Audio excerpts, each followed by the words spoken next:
Les équations horaires d'un mobile sont x égale à 3t plus 1, y égale à 2t carré moins 4.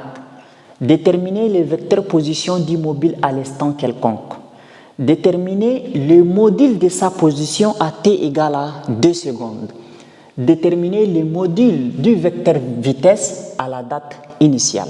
Mesdames et messieurs, bonjour et bienvenue. Dans cette vidéo, nous allons voir comment déterminer la position d'un mobile à partir de ses équations horaires ainsi que les vecteurs position et les modules du vecteur position. Alors, répondons directement à la première question. On n'a pas besoin d'écrire la première question. Bon, écrivons quand même pour un travail ordonné. Déterminons le vecteur position. Voilà. Quand on dit vecteur position d'un mobile, ça dépend en fait des dimensions. Est-ce que le mobile se trouve sur une droite? Est-ce que le mobile se trouve dans le plan? Est-ce que le mobile se trouve dans l'espace? Maintenant, comme on a x et y, nous sommes dans le plan. S'il y avait seulement une équation horaire x égale quelque chose, nous sommes sur une ligne droite. Mais quand on a x, y, z, nous sommes dans l'espace. Alors, comme on est dans le plan et qu'on nous demande de déterminer la position du mobile à l'instant quelconque, c'est-à-dire la position du mobile en fonction du temps, c'est ça à l'instant quelconque.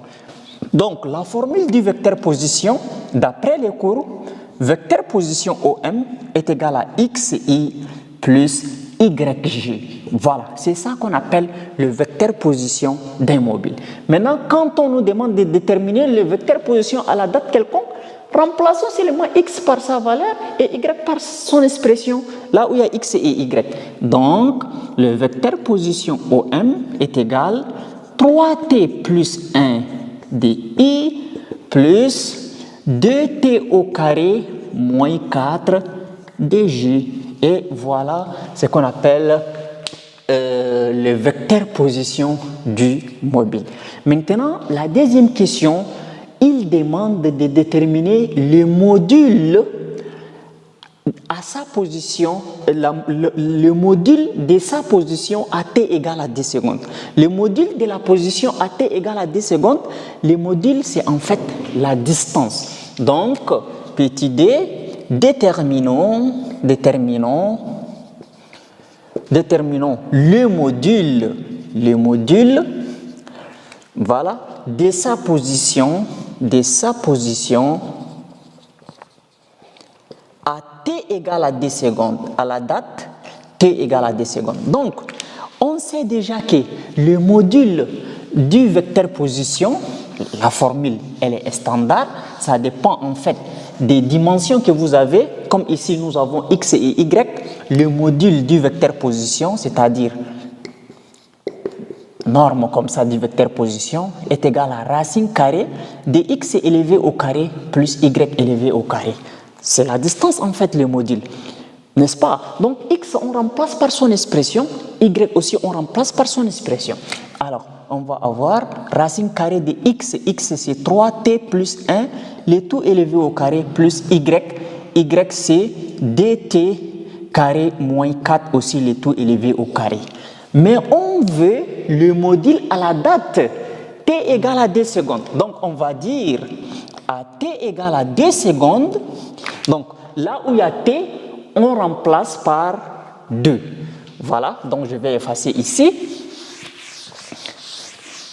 Donc, on va dire le module du vecteur position égale à racine carrée de 3 fois 2 plus 1 élevé au carré plus 2 fois 2 élevé au carré moins 4, le tout élevé au carré. Donc, c'est-à-dire, là où il y a t, on a remplacé par 2 secondes et on calcule tout ça. Ce qu'on trouve là, c'est le module à la date t égale à 2 secondes. Donc, on va avoir le vecteur position, le module du vecteur position égale, maintenant, 3 fois 2, ça fait 6, 6 plus 1, ça nous donne 7. Donc 7 au carré. Et ici, 2 au carré, ça fait 4, 4 fois 2, 8, 8 moins 4, ça nous donne 4, 4 au carré, ça fait 16. Très bien. Donc, c'est-à-dire ici, ça reste 4 élevé au carré. Donc on va avoir 49 plus 16. 49 plus 16, ça fait combien? Ça fait 65, je pense. Voilà, 50, 65. Donc, racine carrée de 65 est égale à 8,1 ou 0 quelque mètres. Donc, voilà le module du vecteur position. Donc, c'est comme ça qu'on calcule le module du vecteur position. Maintenant, la troisième question, déterminer le module du vecteur vitesse à la date initiale. Alors, le module du vecteur vitesse à la date initiale, c'est vraiment très simple. Alors, vous savez que le module du vecteur vitesse, donc le module du vecteur vitesse est égal à racine carrée de x point carré plus y point au carré. X point et y point sont les dérivées premières de x et de y. On dérive x en fonction du temps et y aussi par rapport au temps. Donc, mais comment trouver x point et y point?